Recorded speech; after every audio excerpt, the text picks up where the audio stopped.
We're back to the channel. Welcome back. It's myself and Judges. Today we're going to be talking about Arsenal versus Forest tomorrow, 12:30 kickoff at the Emirates. Big up to everyone that's come over from my channel where I've just done a chat on Arsenal, talking about Saka and Saliba's new deals, which look like they're going to happen, which is massively positive. Myself and Judges will talk on that. We're also going to talk about Ange Postecoglou returning to the Emirates as the manager of Nottingham Forest. And of course, people have forgotten that Edu is also going to be returning as he is now at Forest as well. So we're going to touch on that. We're going to look at the team news. We're going to look at who is and is not in training, and then get some predictions from you guys in the chat and from also myself and Judges about what we think the team lineup will be, about what we think the prediction will be for the team and the scoreline. I'm looking forward to this one. I don't really like 12:30 kickoffs, I can't lie to you, but at least we can have a nice chat, chill out afterwards and enjoy the Sunday. All of our games up until West Ham are on TV. Can you believe it? Everyone loves to watch the Arsenal league. Let me tell you that. How you doing, Lee? You good? Yeah, all good. Like, yeah. And I noticed that, like, there's a rumour, like, 5:30, Sunderland away. You know what I mean? Like, Really? Yeah. Now, I'm not too sure about that one, neither. Like, you know what I mean? The 12:30 one, but 5:30 on a Saturday night. You know what I mean? So that ain't too good neither, Dan. Like, you know what I mean? So. I don't mind the 5:30 at home, you know what I mean? I'm not being selfish here when I say that, like, but I'm not a lover of a 5:30 away from home, like, certainly not, like, you know what I mean? And I'll tell you what I'm not a lover of. I'll see it this week again, like, you know, 8 o'clock on a Saturday night. I'm not, that ain't for me. That ain't for me. Mad, Saturday night is not for me. Like, big up to Steve in the chat there, a bit of my old mate Steve, you know what I mean? I hope you're doing well, my man. He's got a few issues at the moment, like, I know he's going through, like, you know, not bad goalkeeper in his day, Dan, you know what I mean? So, little story about Steve, right? He won't mind me saying this. Played in a Vets game with him, and it was about last minute from the game. He come out there, kicked the ball, got done, and ended up scoring the last minute equaliser, and he's laying on the floor, and we've all disgusted that he's letting a goal in the last minute and walked off, like, you know what I mean? Well, where's Steve? We don't know where he's still laying there, like, you know what I mean?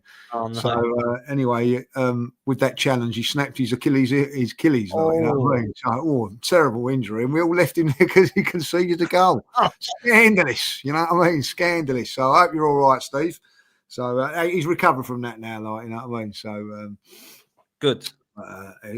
Good lad, Steve. Like, you know, that's nice of your teammates to care, isn't it? Do you know what I mean? Shouldn't have let it go in the last minute, should have it? If it had saved it, would have been all sympathetic towards him, like that. Right? Yeah. Who'd be a goalkeeper, eh? Who'd be a goalkeeper? Oh, no, I couldn't. I was terrible in goal. I never went in goal. Just couldn't deal with it, to be honest. But it's one of those. Yeah, it's a madness. I was going to talk to you quick about the international because I know we hate international break. However, if there's any positive to take, the Arsenal players did all right. Declan Rice cut a goal, cut the set pieces. Madueke, first international goal. You got Marino. I think he got 4 goals in 2 games. Erdegaard won 11-0, got 2 assists and a goal. And apparently Nketiah was unbelievable against Argentina. Looking pretty good, Judges. Listen, I think that it can do you 2 ways on the international thing. It can be a pain and it can be a burden. I think for us, it's a good thing. You know what I mean? A lot of players coming back with a lot of confidence. Madueke, as you say, is going to come back with a lot of confidence going into that game tomorrow. Definite starter now, as we know that Saka's out. But even if Saka was fit, I wouldn't be playing Saka tomorrow anyway. Like, you know what I mean? So I think he deserves a chance, and I think that's good there. Marino's hat-trick, as you said, like, you know, unbelievable.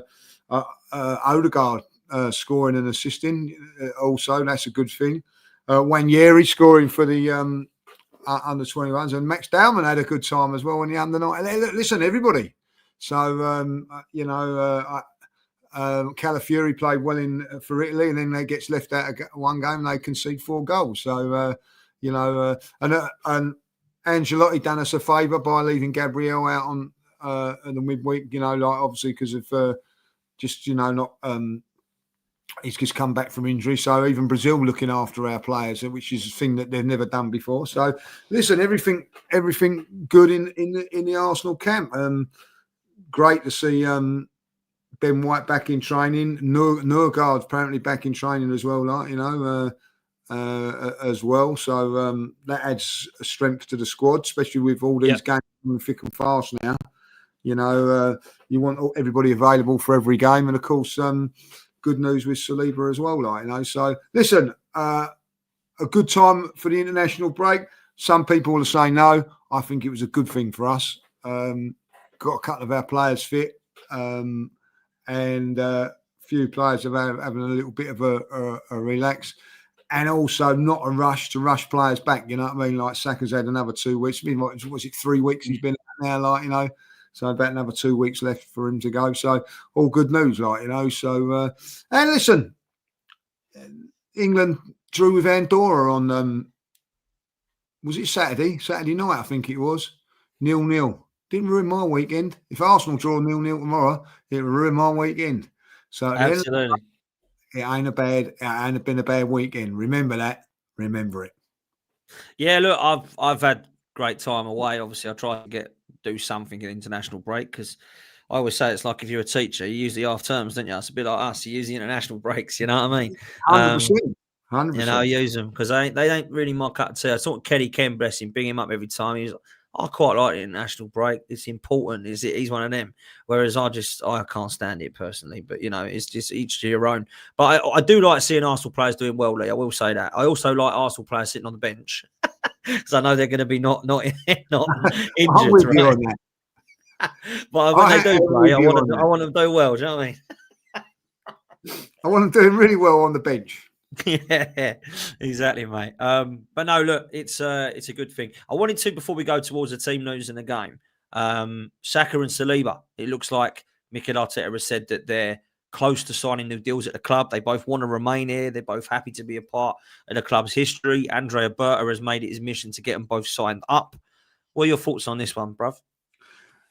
Yeah, big news. You know what I mean? One, contracts don't mean too much, you know what I mean, as you say, like with the Isak thing and everything like that.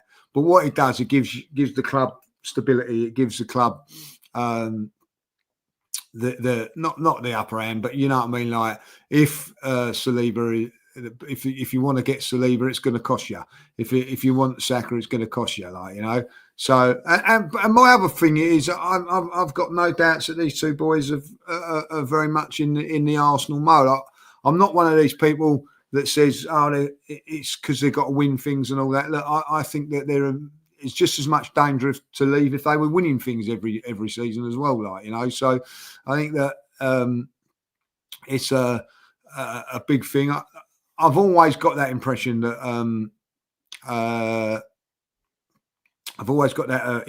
Saliba's very, very happy. You know what I mean? And I also think with Saka that he's a Highlander, and I think there's always that as well. I think there is that involved as well, Look, I'll be honest. I think this is unbelievable news.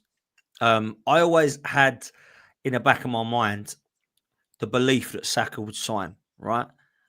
But Saliba, I always had my question marks, just because there's been a lot of talk about Madrid and he's never quite come out and said, I'm not interested in a move. I want to be here long term. I'm happy to stay, all that. If he is now making those comments, this is excellent for us because I want both players here, Lee, and I said this on my channel. I want Saka and Saliba here for two reasons. One, I think they're the two best players at the club. I genuinely do. And I also look at, if I was to be a neutral and someone said to me, here's money, you can have any centre-half in the world you want and any right winger in the world you want, you wouldn't be far off looking at those two in the terms of Europe, in my opinion. Now, people might be screaming Lamine Yamal at me, or people might be screaming Van Dijk at me. But if I said to you, for the next 5 years, you could have a centre-half, everyone's going to pick Saliba over Van Dijk. Everyone's going to pick him over the likes of Rudiger or maybe even Bastoni, and some of these guys are a little bit older. I think when you look at Saka, he is alongside Lamine Yamal as being one of the next best right wingers after Mo Salah when he goes, right? And I think Lamine Yamal is probably one of the best in the world right now anyway.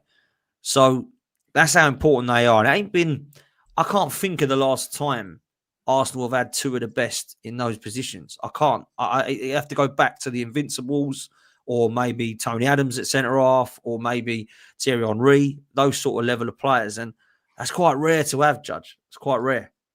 Yeah, and I totally agree with you. I think, like, you know, Van Dijk, Salah, that would probably be up there. But at the moment, they're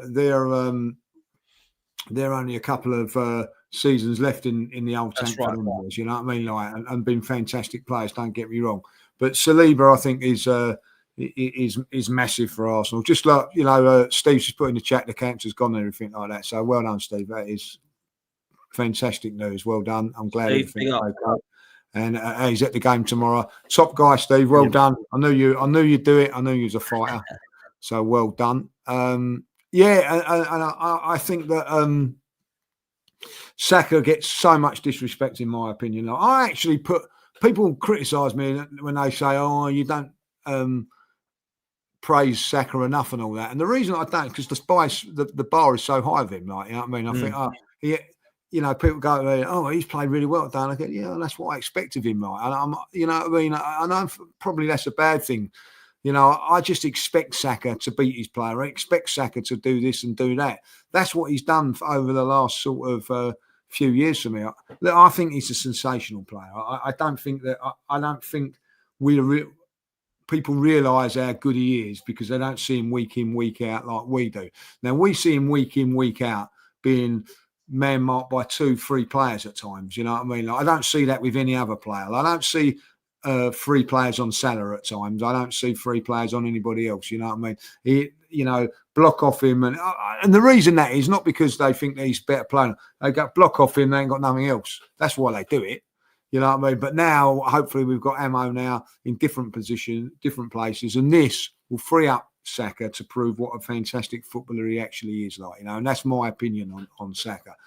And Saliba is a Rolls Royce, you know what I mean? Don't get me wrong. I'm not bothered if Saliba plays tomorrow or not. If he's not 100% fit, I'd say, okay, I'll play Mascara in there instead of him. Like, I would, you know what I mean? Like, that just shows you how good this kid can be as well, like, you know. But listen, Saliba is different class, you know. Him and Gabriel is the best partnership in the league without a shadow of doubt, and if not in Europe. I like them both, but how can I say this?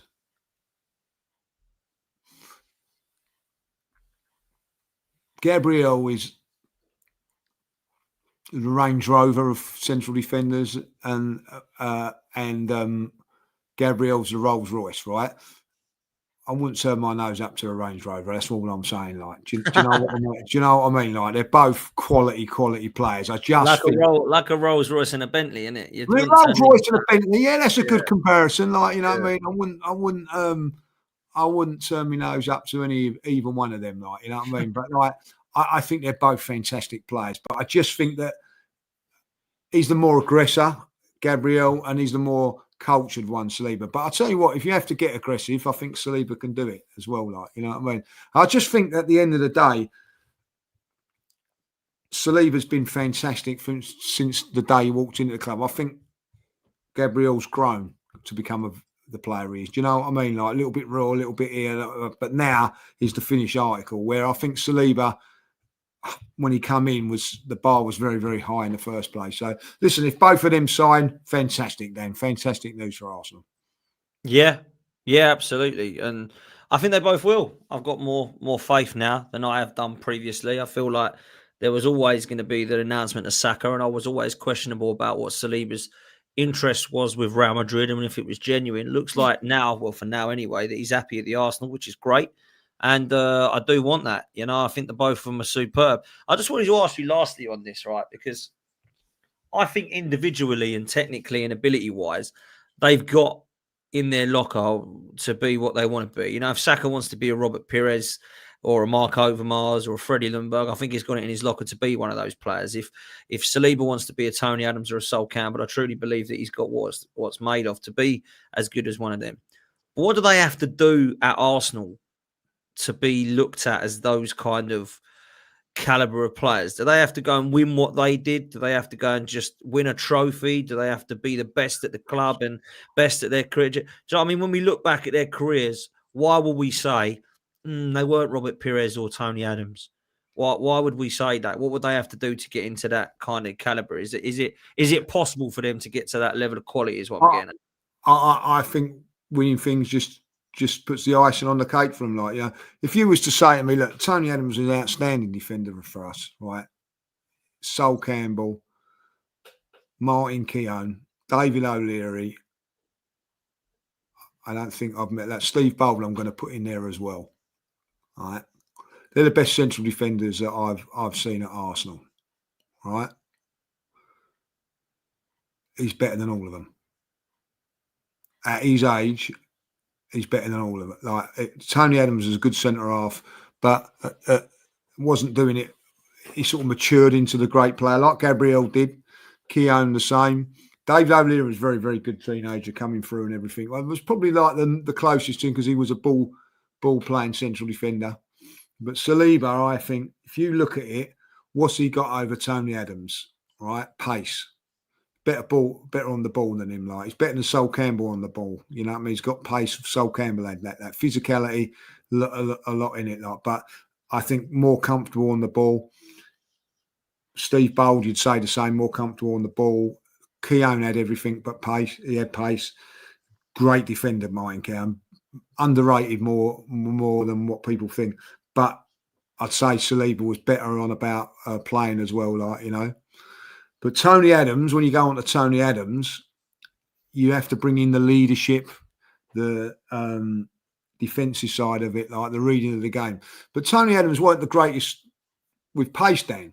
And if I've been really honest, weren't the greatest on the ball until sort of Arsene Wenger come along and made him into that. So listen, I'd put Tony Adams up there just, but I think at his age, I haven't seen no one better. I think Tony Adams grew and grew and grew, but Tony won trophies from a very, very young age. 19, I think, was his first trophy at Arsenal. Correct me if I'm wrong. For League Cup, and then went on. But I think as a leader, I do think that you have to bring that into consideration as well. Like, I think Saliba's a little bit more quieter than everything. Like, you know what I mean? So, I just think like Tony Adams probably gets over it because of his leadership qualities and, you know, everything like that. But I think as tools, Saliba. I think Saliba's the best defender that I've seen at his age. And I think Rio Ferdinand is probably the only one in terms of like ability that I've seen at that age. But Saliba's good shout. I've got to be honest, Rio Ferdinand, even Rio, right now, and Rio, I think, is one of the best there's ever been, right? But Rio was doing it at West Ham and Leeds. Saliba's doing it at Arsenal, mate, against Real Madrid and against PSG, and he's doing it up against City and Liverpool sides that were blitzing him. So I'm with you. I think you've got to look at the comparison of what he's being asked to do at that age and what Rio was being asked to do at that age. Now, don't get me wrong, Rio went to United and won everything, right? So you can look at that now and say, cool, yeah, Rio was at that age was unbelievable. But I think Saliba at 18, 19, 20, I'm like, I ain't seen a player this good, mate. It's just ridiculous how good he is. With Saka, I think we can see other players that come through at his level that were pretty decent. I just think that Saliba, for a ball-playing defender, kind of was there on his own. I've seen some monsters, and Tony Adams was unreal at 17, 18. He was more of a different player to Saliba, and Sol Campbell was fantastic for Arsenal. He's that kind of rock. I'd say probably similar in stature to get more to Gabriel than to Saliba. I think Saliba is one of those defenders that you look at, it just looks so aesthetically pleasing to watch, don't he? You know, when you watch Saliba, it's just something about him that you can enjoy. Defenders to me have always been hard nuts that go in. Saliba, he does that, but he's got this wonderful, elegant side to him as well that he just kind of glides around on the ball, the composure. I ain't seen anything like it. So, yeah, well, these two absolutely need to stay, and I'm glad that it looks like they're going to now, mate. That's for sure. But going on to the Tony Adams thing as well, like, you know, I've been very fortunate, like you have, to meet a lot of the players and all that. Like, but he was the one I was most nervous to meet. Oh, really? Because you know, he is the man, isn't he? Yeah.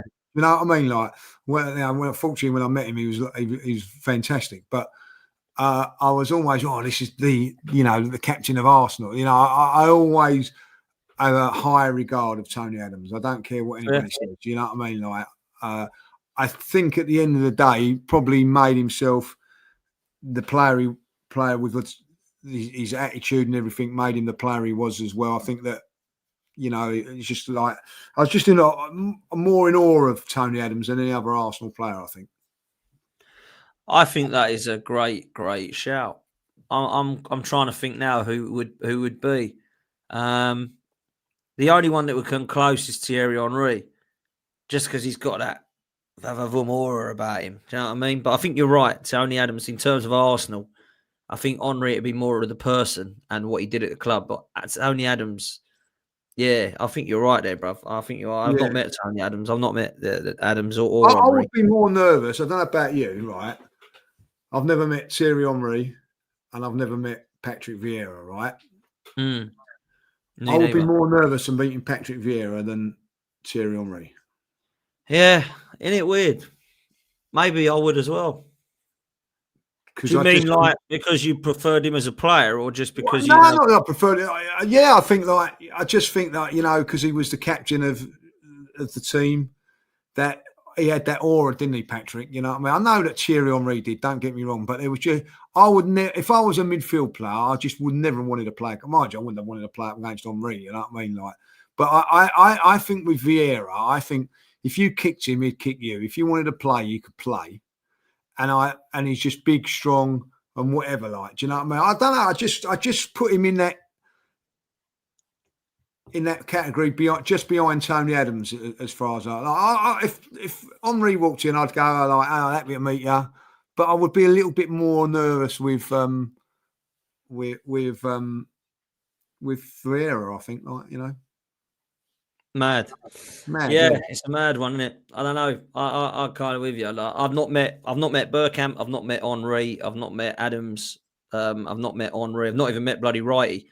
So you've met a lot more than me. Do you know what I mean? And I don't know how I'd be, if I'm honest. I think I'd be nervous meeting them all. Is probably my answer. Yeah, I think just let's quickly go through the Invincibles. I've met Jens Lehmann, Martin Keown. I haven't met Laurent. Robert Perez, I have. Edu, I have. Gilberto, I have. Henry, I haven't. Bergkamp, I have. Anybody? If I missed out anybody? Terrible. Obviously, like Reyes. Lundberg. I haven't met Freddie Lundberg. Yes, I've met Freddie. Yes. So I've done all right. I haven't met all them, pretty much all. I've not met any of them. So Lauren, Ashley Cole. I've never met Ashley Cole. No, I've never met Ashley Cole. Never met Ashley Cole. And obviously Henry and Vieira, like, you know what I mean? So all those Invincibles, like, you know what I mean? So mate, that's absolutely. I'm all right. I didn't know you met Bergkamp. That's brilliant. Yeah, do you know how I met Dennis Bergkamp? I was seeing a girl who's going back a few years now, whose son was playing for a football team, and they were playing against Dennis Bergkamp's son's team, like, you know what I mean? Oh, nice. And and he was actually standing and watching, like, you know. So that was unreal, like, you know. Yeah, that's crazy, really. That's crazy. I still don't think, I can meet anybody and it would match how nice Kevin was compared to any of the others. I don't think there'll be anybody I meet in football that'll be as nice as Kevin Campbell. Nah, Kevin was the night. Like, listen, I really don't. I just don't. If I do, then like, do you know, no Arsenal players ever let me down. Like, when I've ever met them, like, you know what I mean? Like, you know, they say don't meet your idols and all that. But I've been very, very fortunate that when I met them, they've been fantastic. Like, you know what I mean? So no, I'm the same. I've never met one and thought you wanker, you know, or also. Charlie was great. That was a great. Like, they've all been great. You know what I mean? Like, but the two nicest I can really say, like, you know what I mean. Nigel Winterburn is a wonderful, wonderful person, and Kevin, like, is just was just different class. It's just different class. Yeah, no one's got close to Kevin for me. Like no one that I've met, some footballers, no one's ever got as close to him.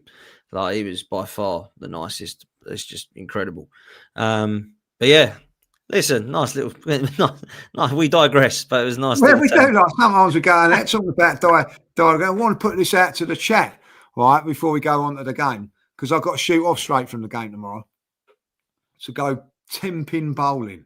Oh, I can't stand 10-pin bowling. Does anybody like 10-pin bowling? Now, I'll be honest with you, right? I've got to do it because it's Michelle's like, she's looking after the kids and like that, so we're doing it. And I said that I'll go. I think, right, if I got a phone call from Thierry Henry and Patrick Vieira and they said we're going 10-pin bowling, I might have to blow it out. I like the outdoor bowls or indoor bowls, whatever you want to call it. I like that. You know, Does when you got to get anybody close like to the jack. you're not a lover of it then, no? Not a lover of it? Nah, not really. Not really. You have to put those smelly old shoes on, don't you? You can't go in your own shirt. You have to put. And I don't know why either. I've never worked Yeah, out I why don't that know is. why you have to put these silly shoes on, right? What anybody tell her that? They put this. Have you ever seen they put this spray thing in it before it, like, you know what I mean, like, come on, so you're sharing other people's shoes. I just think it's like, you know, Newman. I used to be that. Now that does not surprise me about him. You know what I mean? Like, you know what I mean? Probably an England international. You know what I mean? Like, you know? Was it international No, I week? can't. I've not got into it. I used to play. I played a few times. We've gone like centre parks or whatever with family, but kids love it. And I ain't really for me. I do like the outdoor bowl one. Maybe I'm getting old, but that is quite a good laugh. That's more technique involved, surely. But yeah, I just throw it. It goes down the gutter half the time, and that's it. You're done with it an hour. Put your shoes back. So, although I do know one of my mates who used to get an old pair of painting decorated shoes. And he used to bring them to bowling, and he used to go home in the bowling ones and leave his crappy ones in the bowling pigeonholes. They say, "What are you taking them home for? About 400 people have worn them." He's like, "Oh, well, it's some free shoes, isn't it?" It's like, what, you're going to walk down the town in them? You know, they're all like clown shoes, aren't they? Like, Yeah, it's just awful, like, you know what I mean? Like, you know what I mean? crazy, isn't it? Crazy. Yeah, no, I will enjoy that, Lee. Enjoy that, mate. Yeah, I'm sure I will, like, you know what I mean? Sounds fantastic, mate.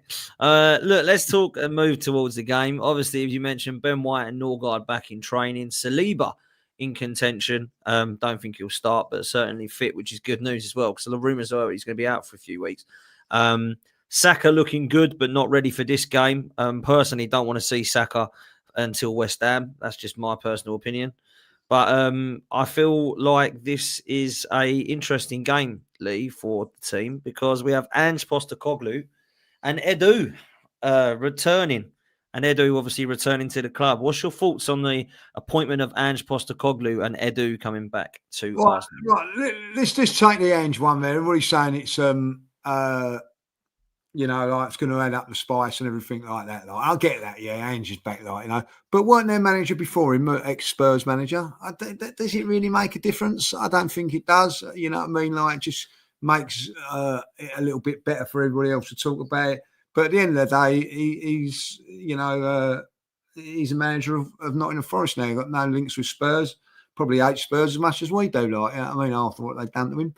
So, listen, he like to get one over us of that, but for obvious reasons. Edu, you know, I mean, listen, I'm very biased with Edu and everything like that, but I think he done a good job at Arsenal to get us to so far.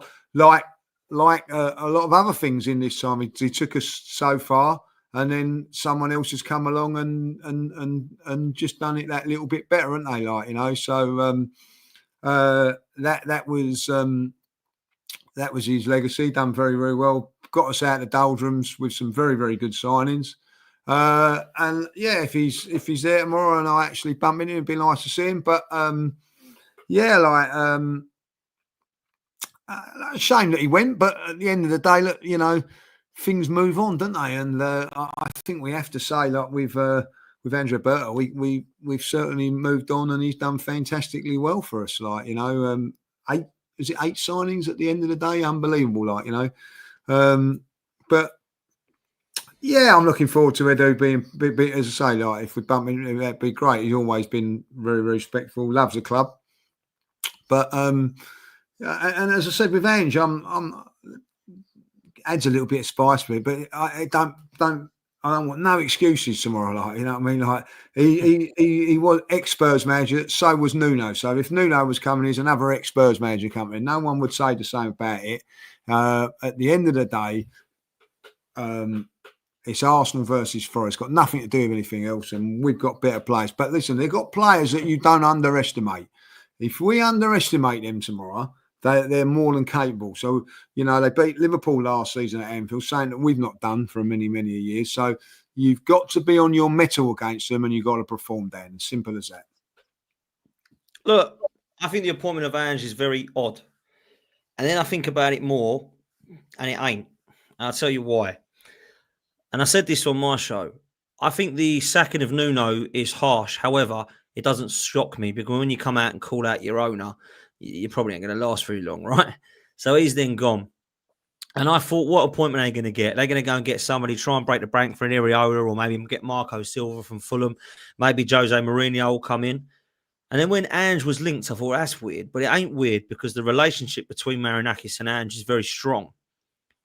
And Marinakis wants Champions League football. He wants Tottenham. He wants Nottingham Forest to be the next sort of best thing, right?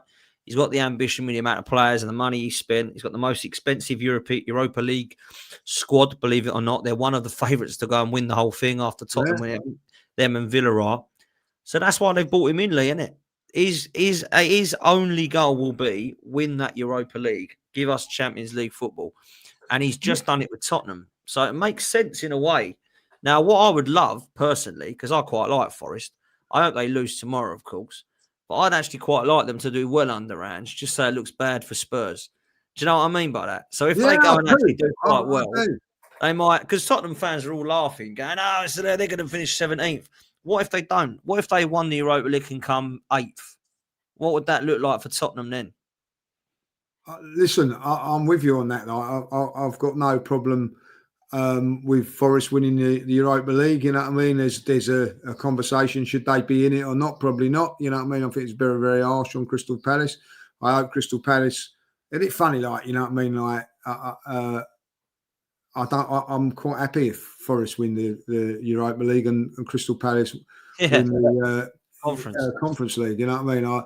But I wouldn't, like last season, would have, you know what I mean, Man United or Spurs didn't want any of them winning it, like, you know. So it's a strange scenario, that. But yeah, listen, I'd love them to do well. Love them to do well in Europe and all that, like, you know. And then listen, I think it's his club, isn't it? You know what I mean? I always felt it was always gone wrong when he come on the pitch last season. And he don't, you know, in public and all that. The writing was on the wall. I think that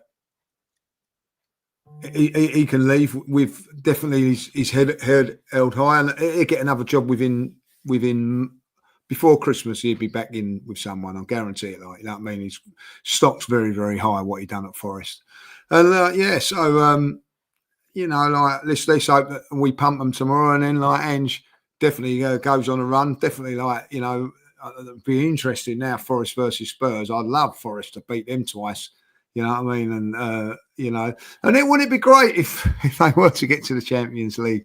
And as he gets to the Champions League, he sees them going back to the Europa League. Like, you know what I mean? So, yeah, man. It'll be for me. I don't really have anything against or love for Ange at all. If I'm honest with you, I thought he did a terrible job in the league for Tottenham, but did well to win that Europa League. And I think with Forest, I think it's a weird appointment. I don't think it's a good appointment, but I hope they do well because I like the club. So let's see what happens there. Edu coming back. Look, I don't think he was as amazing as you. I know you met him and heard great things and thought he did a great job with certain individuals. I also thought he did a terrible job in certain aspects of the club as well. I think Andrea Berta's come in with one window and made Edu look a bit silly, to be fair. However, I'd always love what he did as a club, as a player, for the club. And always will never doubt that he had passion and love for the club and wanted the club to be winning stuff. So I'll never ever doubt that. So let's see what happens if he is about and he does get any sort of form of reception.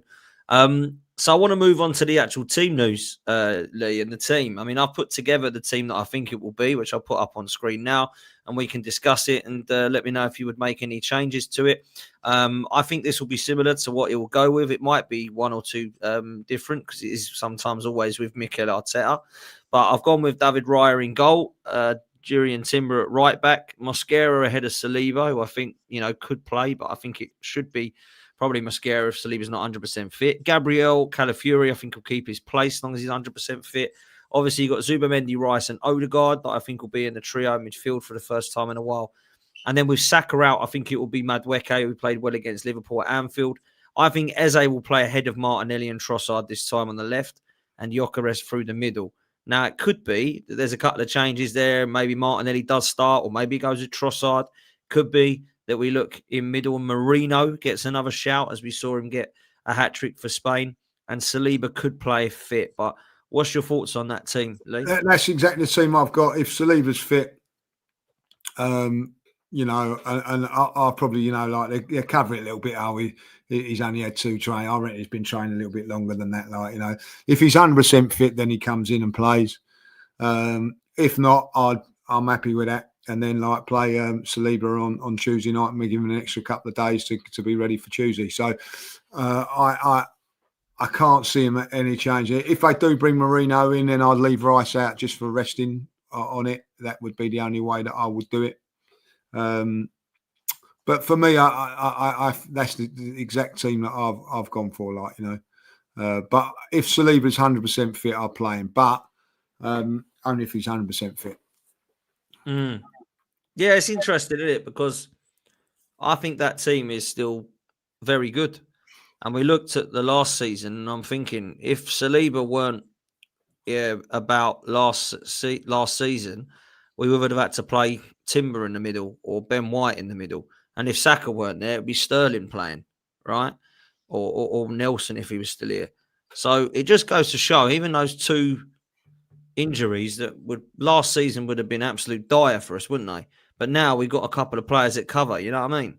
Yeah, exactly that. You know what I mean? And listen, we're all, you want Saka to be in the team. Of course you do. But, at the end of the day, I think that if you said he was fit today for tomorrow, you can play him. You'd probably go, oh, do you know what? No, give him another extra few days off. We weren't in that position for the last few years, but we are in that position now where we want Saka to come back. Of course we do, but we don't want him rushed back then. You know what I mean? Yeah. So that's a big thing. Same with Saliba tomorrow. I'm saying if he, if he's 100% fit, he plays. If not, he don't. But there would have been a time when we're going, oh, he's 70% fit, play him. So things have changed a little bit for us now, So, and that's only good to see what happens. And it'd be good to see, Norgard on the bench tomorrow, White on the bench. I don't know, Nkapie, is that his name? I think I got that right. Yeah. Bloody Nkapie, I got that right. I got it right. Nkapie, you've done well. I got it right.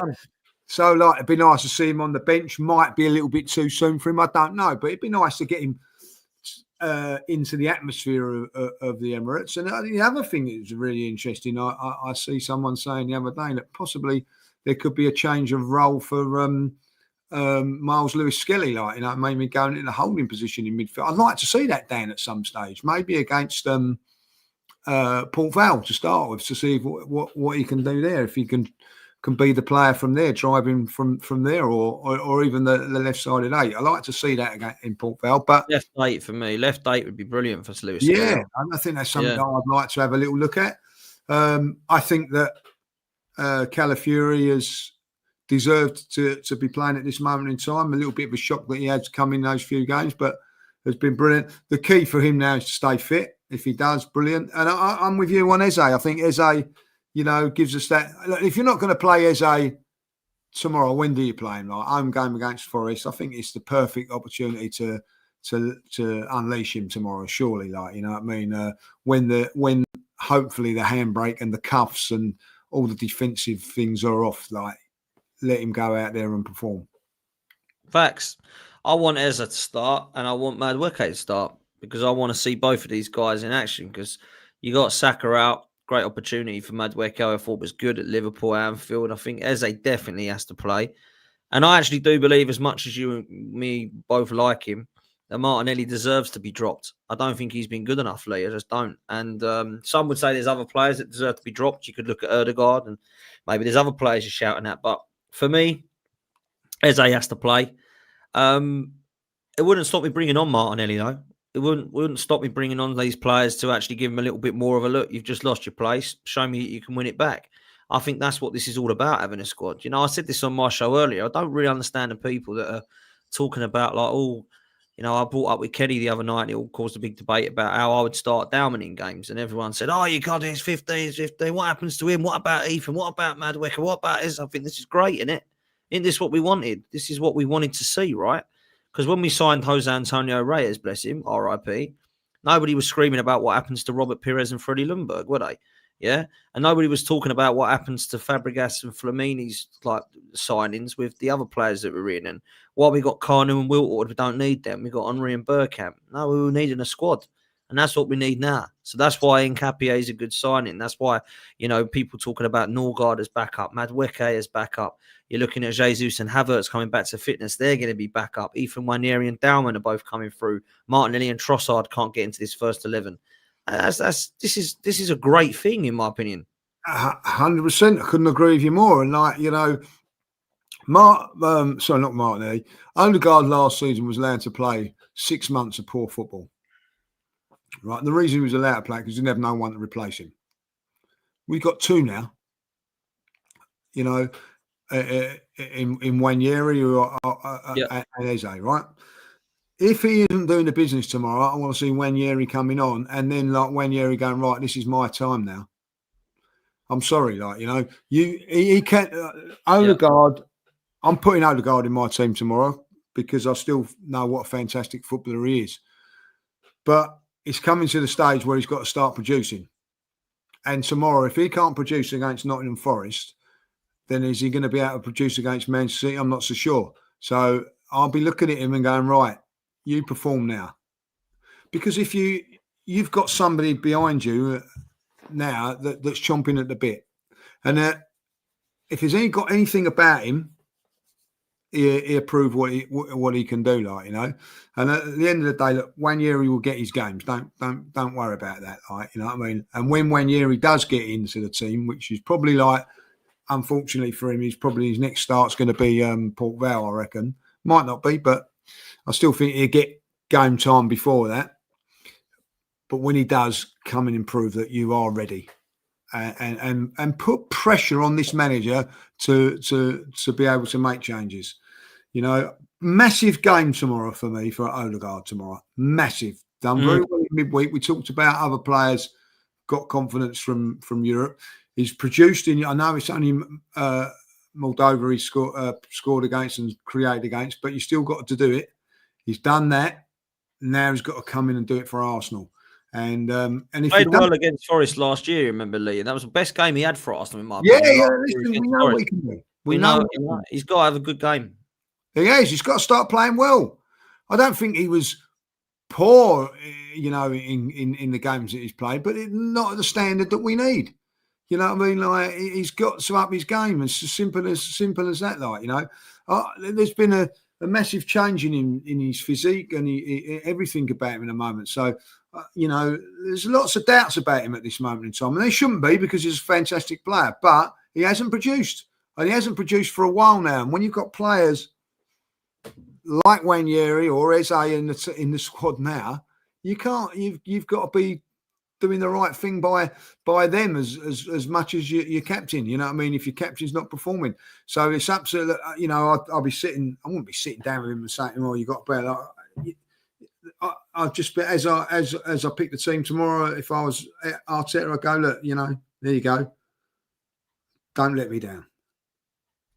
I agree. Look, Martin Odegaard's got to definitely start to look at his individual performances, because as much as I've said that Martinelli and some of the others have been let down by the manager and the lack of creativity and free-flowing football, I think he's on that bracket as well. I don't think that he has been allowed to be as expressive as I agree.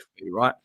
However, I look at the individual performances of both him and Martinelli, and I think, well, all of these players have got the same problem if that is the case and the manager's not letting them do it. But some of them are delivering. Gyökeres has scored so far. Saka has been unbelievable to play at any level that we've asked him to. We have to look at the individual as well. And I think Ødegaard, certainly in my opinion, has an unbelievable amount of technical ability. And I saw him against Norway. He's putting through balls. He's being expressive. He's scoring. He's got 2 assists. Is that because the managers let him do it, or is it because he plays better for his club, his country, than his club? We'll find out tomorrow, won't we? We'll find out. I want Arteta to say, this is an Ange ball. Go and have fun.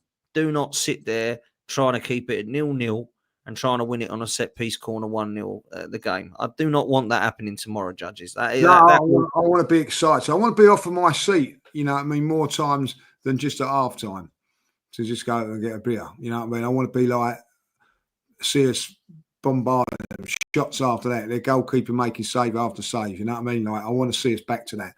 And I want to see Martin Ødegaard at the heartbeat of it.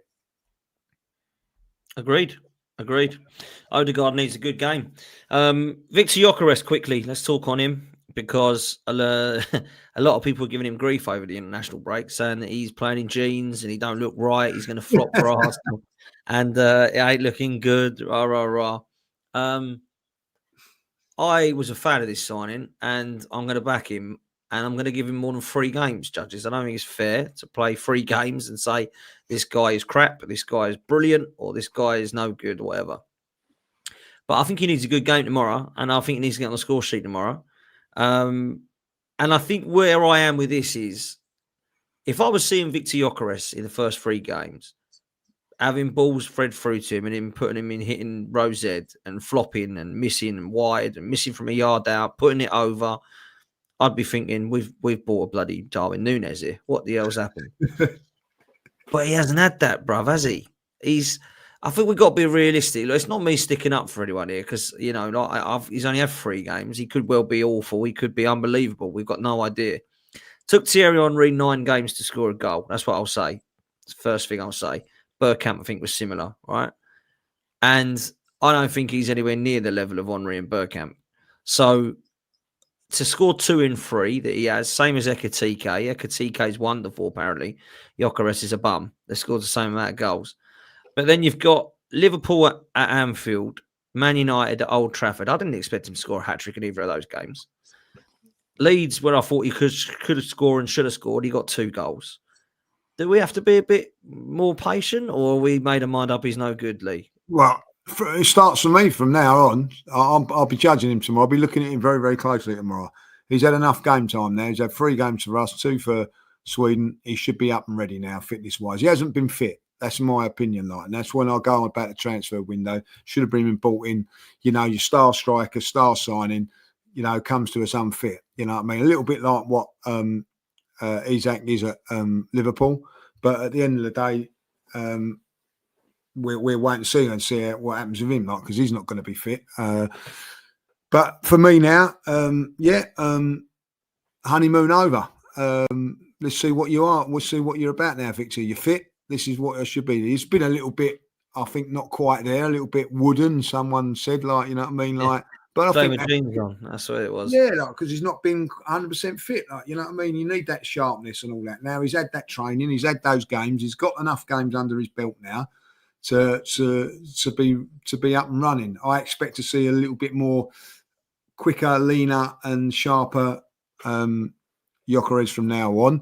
That doesn't mean to say he's not been helped by the way we played, but because we've not. You know what I mean? I think the service to him has been nothing more than shocking, but. The reason that is because we've got to learn how to play with him, and he's got to learn how to play with us, So at the end of the day, I think that. And listen, even if he plays better, I'm not going to make a judgment on it tomorrow. You know what I mean? I'm now starting from now. We'll see what happens over these next 6 games, as far as I'm concerned. And do you want my honest opinion? I think we'll be all fine and happy with it.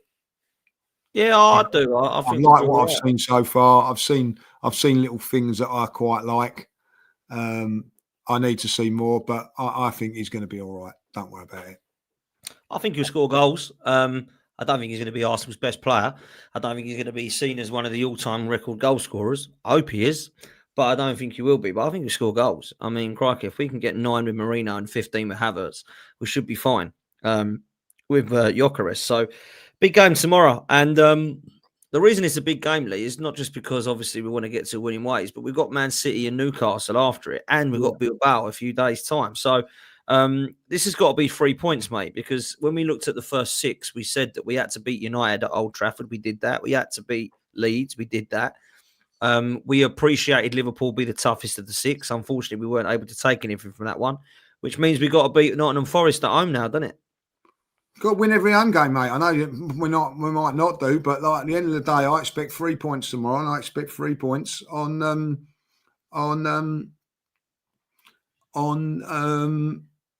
next Sunday as well. Like, you know, I mean, as simple as that. You can't, if you drop points away from home, you got to make sure you get them at home.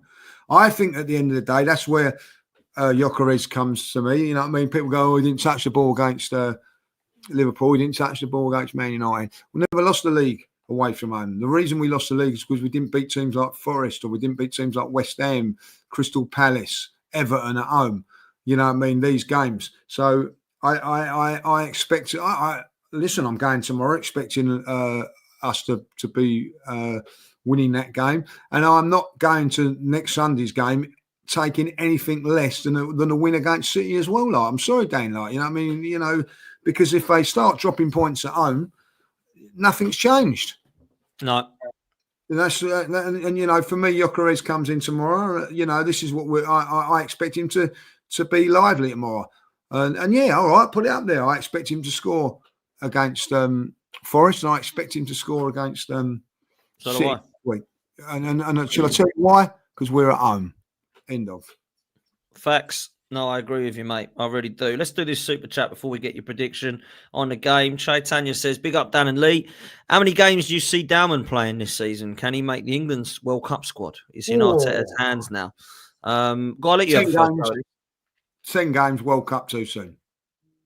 Okay. I think the World Cup is definitely out of the question. I don't think he's going to go there, but I understand why people are saying it because it does look that exciting. I think he's going to play more games than people think. And when you say more games, he's already played 3, hasn't he? Because he's come on every single time.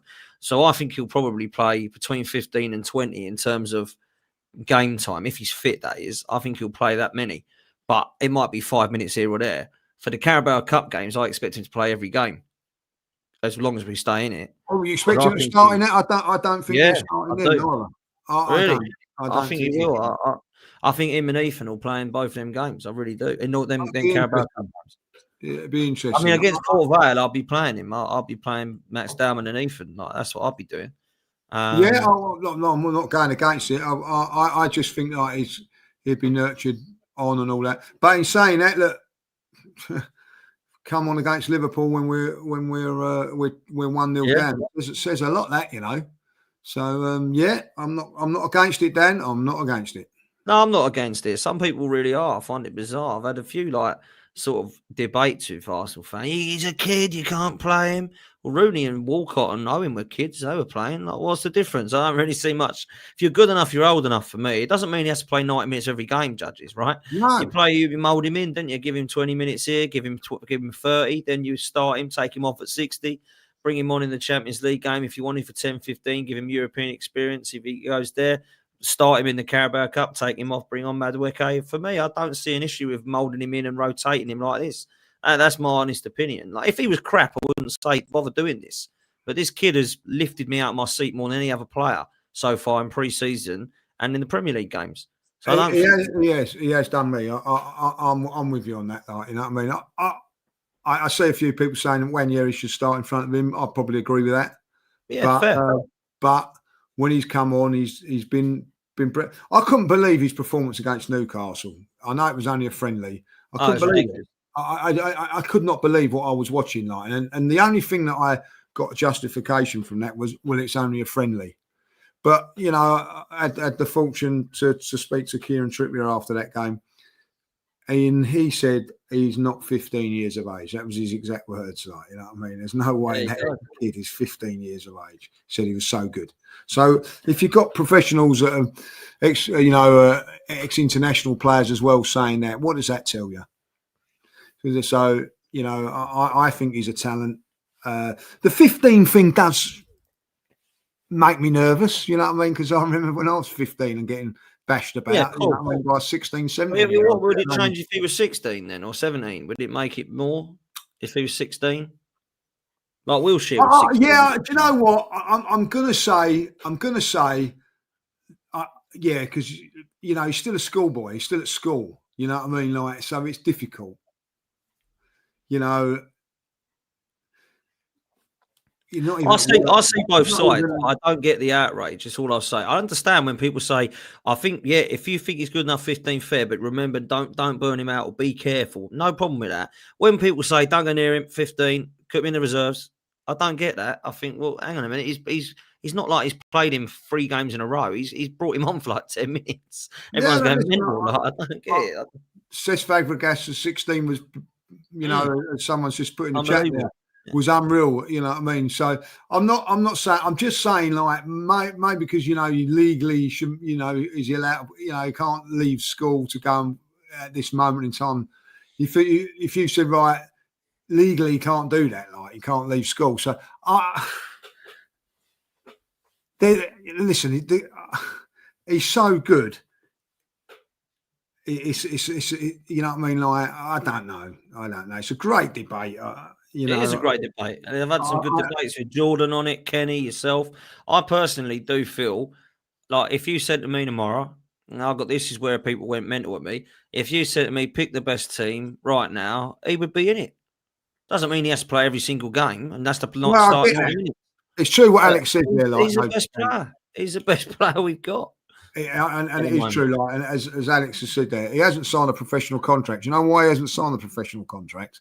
Because he's not old enough to. He's 15. Yeah. Yeah. So, like, I get everything about it, but players are coming in now younger than ever. Dan, you know what I mean? Like, you know. Yeah.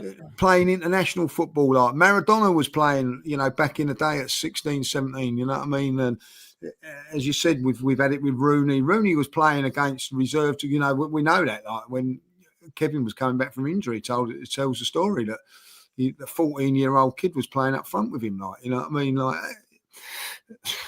so, you know, he's not the first and he won't be the last. So, we're just very, very fortunate to have him in this position. Like, you know, Theo Walcott was signed by Arsenal when he was 16, 17, when he must have been playing at Southampton when he was 15 to get to sign for Arsenal.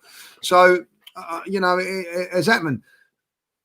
Listen, I see both sides. And I'm going to say this, I am firmly on the fence on it. But when I watch him, unreal.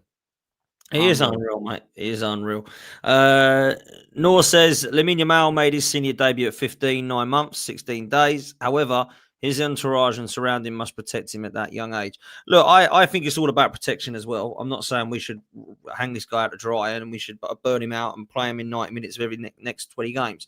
I do think we should be seeing that Max Dowman, whether that's in 10 minutes or in 20 minutes or in 30 minutes. And I'm not saying that's instead of Ethan Nwaneri or instead of Madueke or instead of Eze. I'm saying as well as, you know, but all I can do, if I would have watched pre-season in the first 3 games, Lee, and they would bringing him on, and I'm going, what the hell are we? This guy doesn't touch the ball. Why are we bringing him on? He's 15. Get him back in the reserves. He ain't ready.